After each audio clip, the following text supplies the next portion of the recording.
There's a specific belief that keeps countless people emotionally trapped long after the relationship itself has become painful. The belief that if they just explain themselves clearly enough, stay patient long enough, or love deeply enough, the narcissist will eventually admit the truth about what they did. It feels like a reasonable hope. After all, if someone genuinely understands the pain they've caused, surely they'll acknowledge it. Surely they'll say, "I see what I did, and I'm sorry." Today, we're going to examine why this hope almost always moves in the wrong direction, and more importantly, what actually creates the highest possibility that a narcissist will admit they hurt you. The answer is almost never what people expect. It isn't a better argument. It isn't more evidence. It isn't one final emotional conversation. In fact, the very thing most people keep trying is often the exact reason the admission never comes. Let's begin with something we've explored throughout this entire series. A narcissist does not usually resist your evidence. They resist what accepting that evidence would mean about themselves. This distinction changes everything. When you explain how they lied, how they manipulated, how they ignored your feelings, or how they repeatedly broke your trust, you're usually presenting information they already know happened. The problem isn't missing information. The problem is psychological meaning. For someone with healthy emotional development, admitting they hurt another person is painful but manageable. They experience guilt, take responsibility, apologize, and begin repairing the relationship. Their identity remains intact because they understand that making a mistake doesn't make them entirely bad. For a narcissist, however, the experience is often very different. Remember what we've discussed repeatedly about the fragile nature of narcissistic self-esteem. Their self-image depends heavily on seeing themselves as justified, misunderstood, superior, or unfairly treated. Admitting significant wrongdoing doesn't simply require saying the words. It threatens the psychological structure, protecting them from overwhelming shame. This explains why conversations about accountability often become so confusing. You describe a specific event. They change the subject. You discuss their behavior. They discuss your reaction. You ask for accountability. They begin explaining their intentions. Notice what quietly happens. The conversation moves away from impact and toward self-protection. Not necessarily because they're consciously trying to deceive you, because their psychological defenses automatically redirect attention away from whatever feels most threatening to their identity. This leads many empaths into a painful cycle. They believe the narcissist simply hasn't understood, so they explain again, with more detail, more patience, more compassion, more examples. They choose softer words, kinder language, longer conversations. They believe better communication will finally unlock empathy. Unfortunately, something very different usually happens. Every additional explanation gives the narcissist more information about your emotional world, what hurt you, what you fear, what you hope they'll understand. Ironically, instead of creating accountability, these repeated conversations often create more opportunities for deflection. The narcissist learns your language while avoiding your reality. This brings us to one of the most important psychological truths in today's conversation. People rarely change their behavior because someone explained the consequences. They change when the existing strategy stops working. Think carefully about this. Throughout the relationship, what happened after they hurt you? Did you leave immediately, or did you stay and explain? Did you establish firm boundaries, or did you spend hours trying to help them understand your perspective? Did the relationship continue despite repeated emotional injuries? If it did, then from the narcissist's psychological perspective, the strategy continued producing acceptable results, not healthy results, predictable results. Every cycle quietly taught them something. No matter how upset you became, the relationship remained available. No matter how many tears were shed, the emotional connection survived. No matter how serious the betrayal, another conversation eventually replaced real consequences. This is not a criticism, it's an observation about how human behavior develops. We all learn from patterns. So do narcissists. If manipulation repeatedly protects them from accountability, manipulation becomes more likely. If excuses repeatedly restore the relationship, excuses become more valuable. If temporary apologies repeatedly end conflict, temporary apologies become sufficient. This is why many people spend years waiting for an admission that never arrives. They're asking for accountability while unintentionally protecting the conditions that make accountability unnecessary. Here is where the conversation begins turning in a completely different direction. The action most likely to produce genuine acknowledgement is almost never another emotional discussion.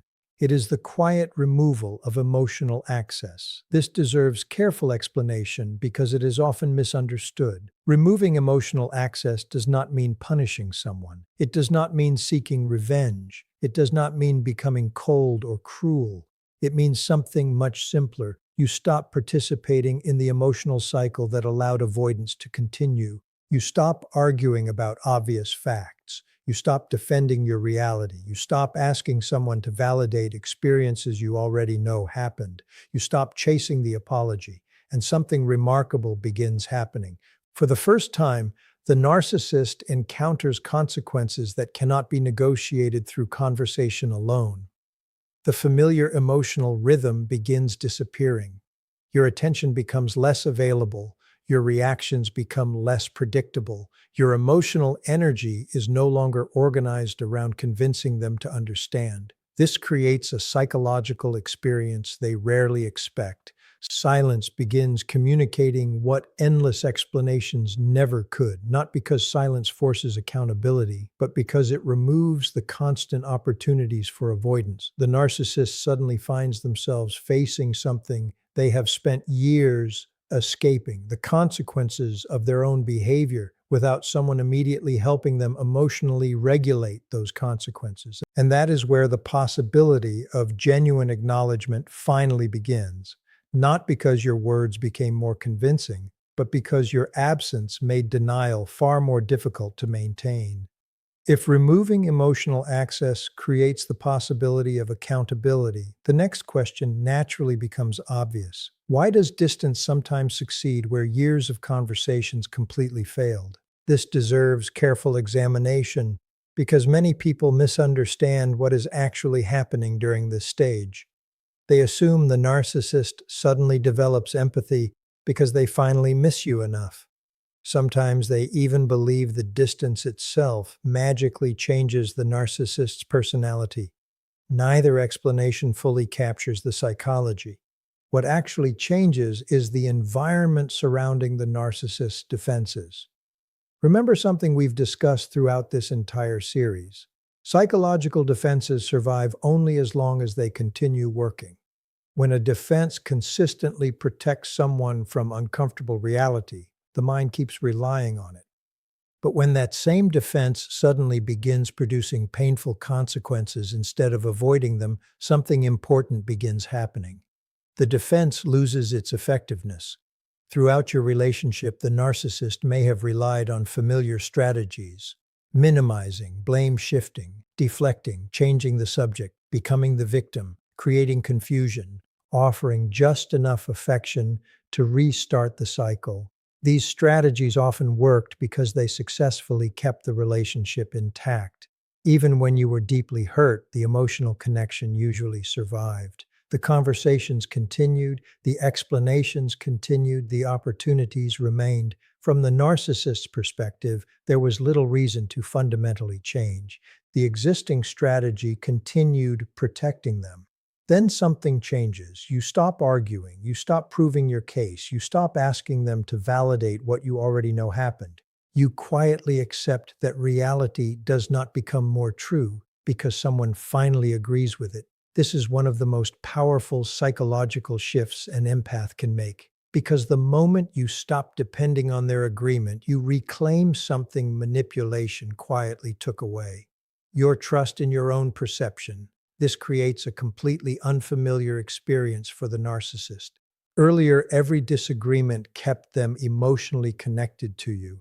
Even conflict maintained the bond. Now there is no conflict, only distance, only calm, only boundaries. Ironically, this emotional quiet often becomes far louder than years of emotional conversations. There is another important process unfolding beneath the surface: The narcissist begins losing access to something they rarely recognized while they still had it: your emotional availability. Think carefully about what your emotional availability actually provided. You listened, you explained, you forgave, you reassured, you continued believing improvement was possible. Whether they appreciated it or not, your emotional investment became one of the most stable parts of their psychological environment. Now it disappears, not dramatically, quietly. Suddenly, they have no one constantly helping regulate the emotional consequences of their own behavior. This often produces confusion. At first, they may reach out casually, a simple message, an old memory, a joke, a photograph, almost as though nothing significant ever happened. Why? Because they expect the familiar emotional doorway to still be open. When it isn't, uncertainty begins replacing certainty. Remember something we've explored repeatedly. A narcissist often mistakes predictability for permanence. Because you always responded before, they assumed you always would. Because you repeatedly forgave, they assumed forgiveness had no limit. Your new behavior forces them to confront something they spent years avoiding: the possibility that your patience was never infinite. There is another irony worth understanding. Many people desperately want the narcissist to say four simple words: "I hurt you." They imagine hearing those words will finally bring peace, closure, validation. But here's something psychologically important. Even when a narcissist eventually admits causing pain, the admission itself is not always evidence of genuine accountability. Sometimes the admission serves another purpose: restoring access, reducing consequences, reopening communication. This distinction matters enormously. A genuine acknowledgement sounds different from a strategic one. Strategic admissions often remain vague. "I'm sorry things happened this way. I'm sorry you feel hurt. Nobody's perfect. We both made mistakes." Notice how responsibility remains diluted. The apology exists, but accountability remains incomplete. A genuine admission looks very different. It names specific behavior. It avoids excuses. It does not immediately redirect blame. It does not ask you to comfort them afterward. It accepts your experience without requiring you to minimize it. That kind of accountability is psychologically difficult because it requires sitting with discomfort rather than escaping it. Another important change begins happening during this stage. The narcissist slowly realizes they are no longer controlling the emotional pace of the relationship. Earlier, they decided when conflict ended, when affection returned, when communication resumed. Now, those decisions no longer belong exclusively to them. You have quietly taken ownership of your own emotional life. That shift can feel profoundly destabilizing, not because you've attacked them, because you've stopped revolving around them. There is one more truth worth examining. Many empaths unknowingly spend years trying to earn an apology that was never actually theirs to earn. They become kinder, more patient, more understanding.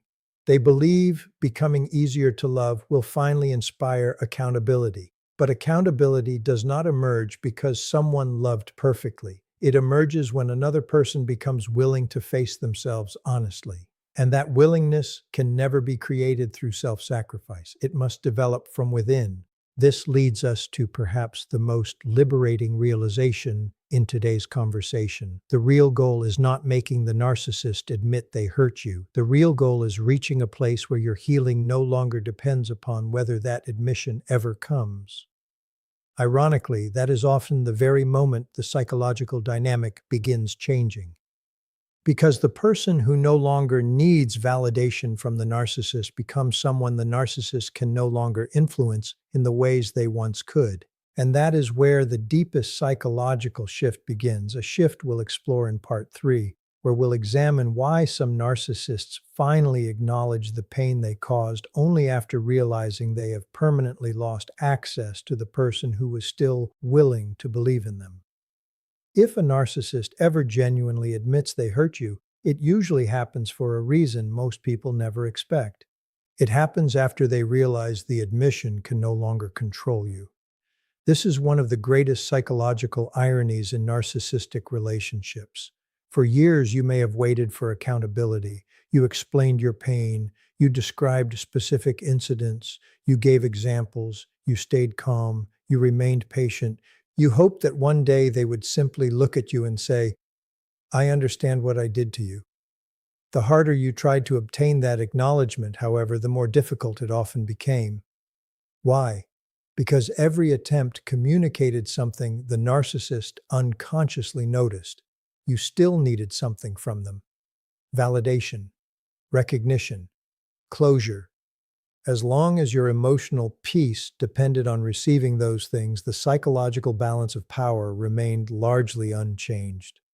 The narcissist still occupied the position of deciding whether you would receive the one thing you were desperately hoping for. Then something begins changing, not inside them, inside you. You stop waiting. You stop rehearsing conversations that never happen. You stop imagining the perfect explanation that will finally make them understand. You stop believing your healing depends upon another person's honesty. This is where genuine freedom begins, because your emotional stability is no longer connected to their willingness to tell the truth. Ironically, this shift often creates the very conditions under which acknowledgement becomes more likely. Not guaranteed, simply more possible. Remember something we've explored throughout this entire series. Narcissistic psychology often depends upon emotional leverage. If they believe an apology immediately restores the relationship, they may use one strategically. If they believe withholding accountability keeps you emotionally invested, they may continue withholding it. But when they discover that neither strategy changes your decision, something unusual happens. Their familiar methods stop producing familiar outcomes. For perhaps the first time, they encounter someone who is no longer negotiating with reality. You already know what happened. You no longer require their agreement. That certainty changes every interaction. Another important process begins unfolding. The narcissist starts reviewing the relationship differently, not necessarily because they have suddenly become deeply empathic, but because distance often removes distractions that once protected their defenses. During the relationship, every conflict created another opportunity to blame, another opportunity to argue, another opportunity to justify, another opportunity to rewrite history. After the relationship ends, those opportunities become fewer. Silence has an interesting psychological effect. It removes constant external stimulation. Sometimes that creates brief moments of genuine reflection. The narcissist remembers specific conversations, specific betrayals, specific promises that were never kept. Memories they previously dismissed begin returning with unexpected clarity. This does not always lead to transformation, but it sometimes produces uncomfortable awareness.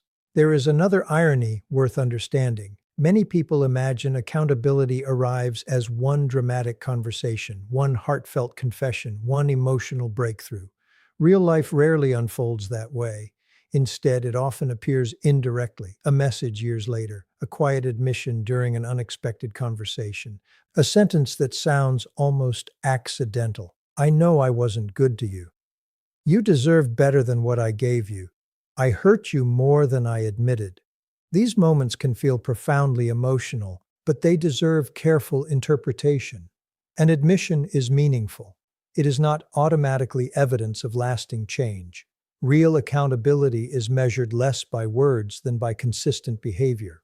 Someone who has genuinely accepted responsibility does not simply apologize. They stop repeating the pattern. That is the real evidence. Without behavioral change, even the most beautiful apology remains incomplete.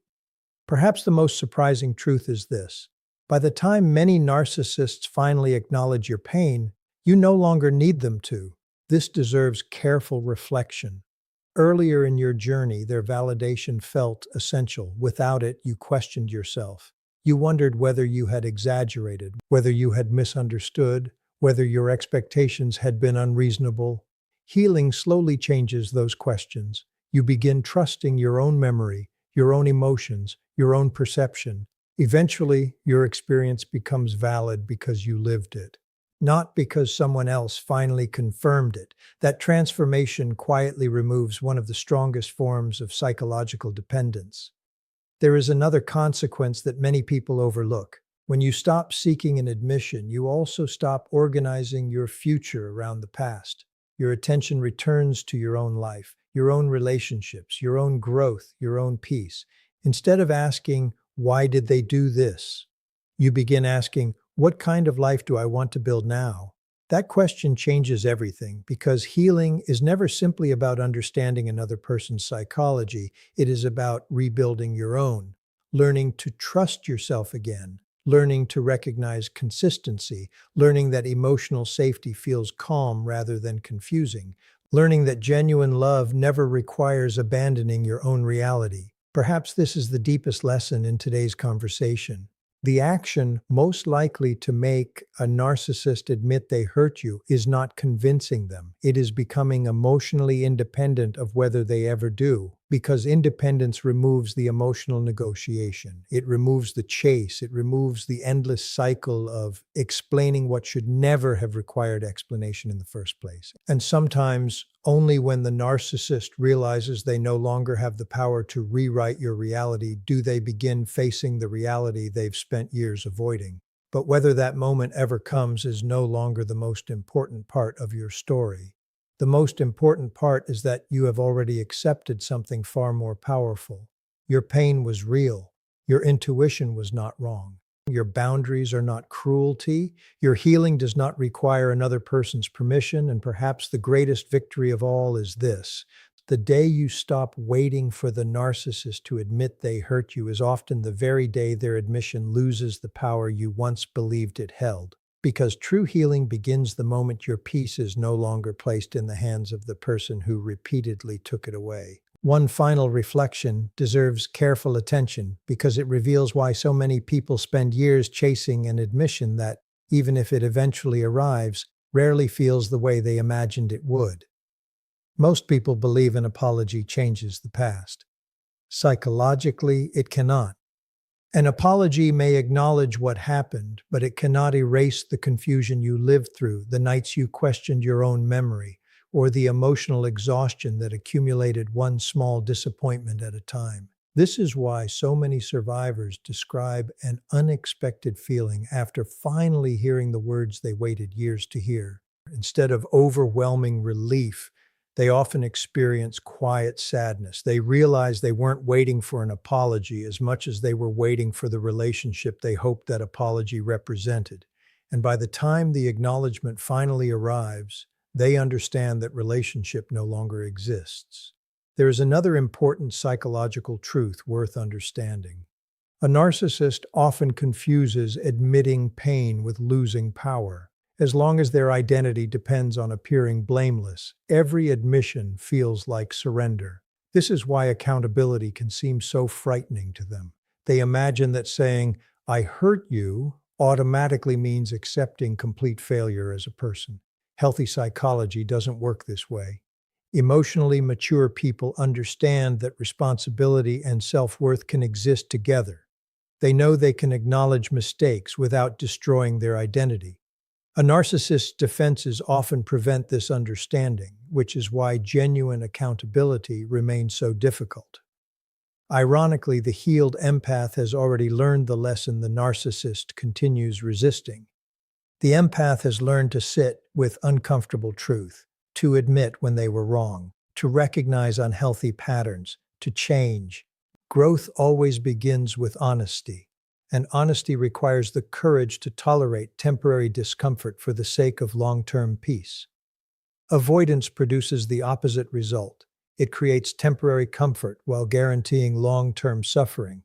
That is why narcissistic patterns often repeat themselves. The person changes, the city changes, the relationship changes, but the underlying psychology remains remarkably familiar. Every new beginning eventually reaches the same emotional crossroads. Take responsibility or protect the ego, build trust or maintain control, choose vulnerability or choose self-protection. Without genuine self-reflection, the same decision keeps being made again and again. Meanwhile, your life begins moving in an entirely different direction. The energy once spent proving your reality is now invested in creating a better one. You stop searching for people who constantly require you to defend your emotions. You become naturally drawn toward consistency instead of intensity, toward honesty instead of charm, toward peace instead of unpredictability. That transformation is one of the clearest signs that healing has become complete. You no longer ask whether someone understands your value. You ask whether their behavior deserves access to your life. That single shift changes every relationship that follows. Perhaps this is why genuine healing feels so unfamiliar at first. It is much quieter than trauma. There are fewer emotional highs, fewer dramatic reconciliations, fewer desperate conversations. Instead, there is stability, mutual respect, predictability, trust that grows gradually instead of appearing overnight. For someone who spent years living inside emotional chaos, this quiet can initially feel almost strange. Eventually, it becomes home. And that is the deepest answer to today's question. If you want a narcissist to finally admit they hurt you, the most powerful thing you can do is stop organizing your life around that hope. Build a life that no longer depends on their confession. Reclaim your confidence without waiting for their approval. Trust your own experience without asking them to validate it. Whether the admission comes tomorrow, years from now, or never at all, your healing continues uninterrupted. In the end, that is the one outcome the narcissist never expected, that the person who once needed their acknowledgement would become someone who no longer needed anything from them to finally feel whole.